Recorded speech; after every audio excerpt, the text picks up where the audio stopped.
Halo teman-teman, nama saya Sugeng Misalbi, NIM ACD 118037. Di sini saya akan menjelaskan materi virus mulai dari sejarah, struktur, ciri-ciri, kasus-kasus dampak negatif dari virus, cara hidup serta peranan merugikan dan menguntungkan dari virus, serta virus HIV. Apa itu virus? Virus bukanlah suatu sel, melainkan hanya partikel yang mengandung materi genetik dan protein yang dapat menginfeksi sel hidup. Sejarah virus diawali oleh Adolf Meyer pada tahun 1882. Melalui percobaannya, Meyer menyimpulkan bahwa ada suatu mikroorganisme yang ukurannya jauh lebih kecil dari bakteri yang dapat menginfeksi tanaman tembakau. Yang kedua ada Dmitri Ivanovsky. Melalui percobaannya, Ivanovsky menyaring getah tembakau. Ia kemudian menyimpulkan bahwa ada bakteri patogen atau zat kimia hasil produksi bakteri yang berukuran sangat kecil sehingga dapat lolos dari penyaringan bakteri. Yang ketiga ada Matthias Beijering. Melalui percobaannya, ia kemudian menyimpulkan bahwa organisme yang menyebabkan penyakit bintik kuning pada tembakau tersebut memiliki ukuran yang sangat kecil. Mikroorganisme ini juga diduga hanya dapat hidup dengan menumpang pada makhluk hidup yang diinfeksi olehnya. Meskipun sudah memiliki kesimpulan tersebut, Beijering masih belum dapat menemukan jenis dan struktur dari mikroorganisme ini. Yang keempat adalah Wendell Stanley. Wendell Stanley pada tahun 1935 berhasil mengkristalkan partikel penyebab penyakit bintik kuning yang menyerang tembakau. Partikel mikroskopis ini kemudian diberi nama tobacco mosaic virus. Dan itulah tadi sejarah tentang penemuan virus. Struktur tubuh virus. Struktur tubuh virus terdiri dari kepala, leher, dan ekor. Bagian kepala virus terdapat kapsid. Kapsid adalah selubung luar yang mengandung kapsomer. Selain kapsid, terdapat pula asam nukleat. Asam nukleat yang dimiliki virus hanyalah satu, yaitu DNA atau RNA saja. Pada bagian leher, terdapat selubung ekor. Pada bagian ekor, terdiri dari serabut ekor, lempeng dasar, dan jarum penusuk yang berfungsi untuk menempel pada inang. Ciri-ciri pada virus. Virus tidak memiliki bentuk sel atau yang disebut dengan aseluler. Virus memiliki ukuran antara 20 sampai dengan 300 mm dan mengamatinya harus menggunakan mikroskop elektron. Virus hanya memiliki satu asam nukleat, yaitu RNA atau DNA saja. Virus bersifat patogen dan merupakan parasit sejati. Tubuhnya tersusun atas kepala, kapsid, dan serabut ekor. Virus mereplikasi diri di dalam sel inang. Virus bisa bersifat sebagai benda hidup dan benda mati. Nah, dikatakan benda hidup karena memiliki materi genetik dan dapat bereplikasi seperti makhluk hidup. Dan dikatakan benda mati karena pada saat virus berada dalam keadaan yang tidak menguntungkan baginya, dia akan mengkristal. Kasus-kasus akibat dari virus. Yang pertama ada AIDS, yang kedua rabies, yang ketiga ada flu burung. Mari kita bahas satu persatu. Yang pertama ada AIDS. Penyakit ini disebabkan oleh virus HIV atau Human Immunodeficiency Virus. Penyakit ini menyerang kekebalan tubuh melalui kontak cairan. Yang kedua ada rabies.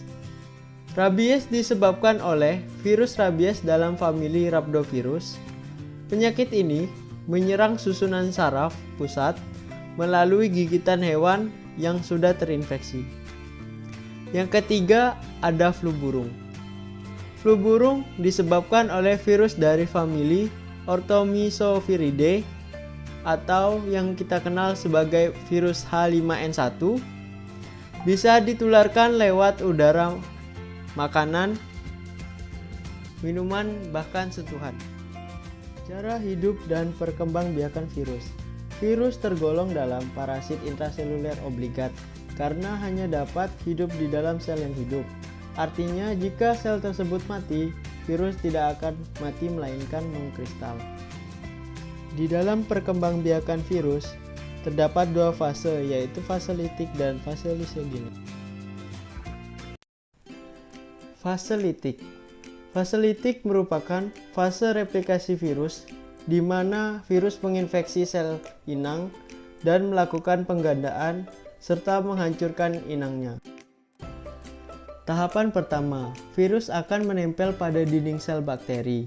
Tahapan ini disebut dengan tahap absorpsi. Kemudian virus menginjeksi DNA ke dalam bakteri dengan enzim pagalisosom. Tahapan ini adalah penetrasi. Kemudian DNA virus mengontrol DNA bakteri untuk menghasilkan bagian-bagian tubuh virus baru. Tahapan ini disebut dengan biosintesis. Bagian-bagian tubuh tersebut disatukan menjadi virus-virus baru yang utuh. Tahapan ini disebut dengan perakitan. Tahapan yang terakhir yaitu virus-virus baru mengeluarkan enzim pencernaan untuk memecah dinding sel bakteri untuk keluar. Tahapan ini disebut dengan lisis atau pelepasan. Fase lisogenik merupakan fase replikasi virus di mana terjadi jika bakteri atau inang yang diinfeksi virus dalam keadaan kebal, sehingga virus tidak dapat langsung mengambil alih sel bakteri. Saat bakteri membelah diri, DNA virus juga akan ikut membelah. Tahapan-tahapan dalam fase lisogenik. Yang pertama, virus menempel pada sel bakteri. Tahap ini disebut dengan absorpsi. Kemudian virus menginjeksi DNA ke dalam sel bakteri. Tahapan ini disebut dengan penetrasi. Kemudian DNA virus akan menyatu dengan DNA bakteri. Tahapan ini disebut dengan penggabungan. Ketika bakteri menggandakan diri, propak akan ikut tergandakan. Jadi pada setiap anakan bakteri akan terdapat propak. Tahapan ini disebut dengan tahap penggandaan. Ketika keadaan lingkungan menguntungkan, propak akan memisahkan diri dari DNA bakteri untuk melakukan sintesis bagian-bagian virus baru. Tahapan ini disebut dengan pemisahan. Kemudian, jika bakteri tidak kebal lagi, maka terjadilah fase litik kembali. Peran virus yang menguntungkan dan merugikan. Yang pertama kita bahas adalah peran menguntungkan. Virus dapat menjadi bahan pembuatan vaksin, contohnya OVP atau oral polio vaksin. Yang kedua, virus dapat membantu proses rekayasa genetika. Yang ketiga, membuat peta kromosom. Yang keempat adalah pelemahan bakteri, karena virus dapat menyerang bakteri untuk bereplikasi. Yang selanjutnya adalah peranan yang merugikan. Virus dapat menyebabkan berbagai macam penyakit yang menyerang manusia, hewan, maupun tumbuhan. Virus yang menyerang manusia dapat mengakibatkan penyakit seperti hepatitis, AIDS, flu burung, influenza, dan masih banyak lagi. Pada hewan, virus dapat mengakibatkan penyakit mulut dan kuku pada sapi, kutil dan tumor pada hewan, dan cacar sapi. Pada tumbuhan, virus dapat mengakibatkan penyakit seperti penyakit mosaik pada tembakau dan penyakit pada padi. Selanjutnya kita akan belajar tentang virus HIV. HIV atau Human Immunodeficiency Virus. HIV merupakan virus yang menyerang sel darah putih dalam tubuh atau limfosit yang mengakibatkan turunnya kekebalan tubuh pada manusia. HIV dapat ditularkan melalui hubungan seks bebas, berganti-ganti pasangan, jarum suntik, tindik dan tato yang tidak steril, transfusi darah, dan ibu yang positif HIV yang sedang mengandung atau menyusui. Ciri-ciri orang yang terkena virus HIV. Yang pertama, kehilangan berat badan dengan cepat tanpa alasan. Yang kedua, demam dan kelelahan. Yang ketiga, berkeringat pada malam hari dengan jumlah yang banyak. Yang keempat, sering batuk kering.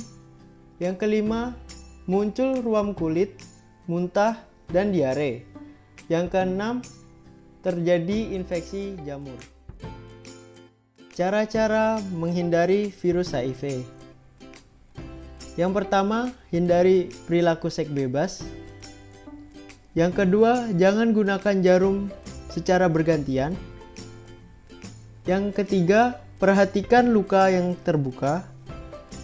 Yang keempat, lakukan vaksinasi. Dan yang kelima, tidak melakukan kontak langsung dengan cairan ataupun darah pada orang yang mengidap HIV.